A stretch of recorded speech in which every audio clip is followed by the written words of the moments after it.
pag-igo sa COVID-19, usa sa labing apektado ang sektor sa turismo ug sa mga nanginabuhi niini. Ani ang istorya sa usa ka taga-Lapu-Lapu nga nagsalig unta niini apan mihimo karon og laing diskarte aron makatabang sa iyang pamilya.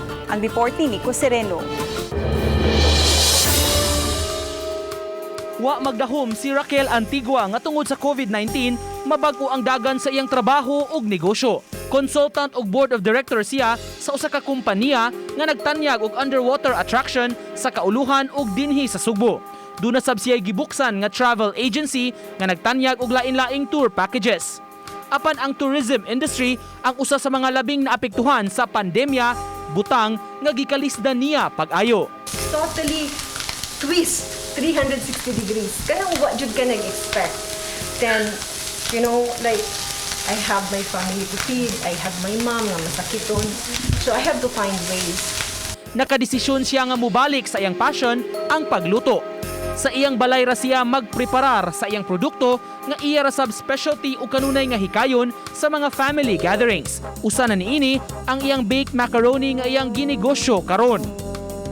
Gawa sa baked mac, laing produkto niya ang embutido, ingon man blueberry cheesecake, tanan homemade. Nakatabang pa sa imuhang kanang sige huna-huna og naunsa na. So at least nakatabang sad sa imuhang adlaw-adlaw nga pagkaon. Makapalit ra, mabuhi ra jud basta lang maningo ka. Basta lang muliho.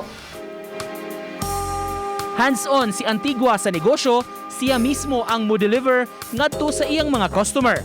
Ug kun di na maato, may gitap sab siya nga mga riders sa ilang subdivision nga maoy pahatdon. Tabang sab kini kanila panginabuhian niining panahona.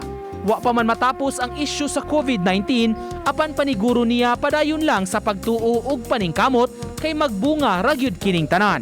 Diskarte niya salig sa Ginoo. Wow ra jud na, pray lang gyud. No, kay malampasan ra gyud ni tanan.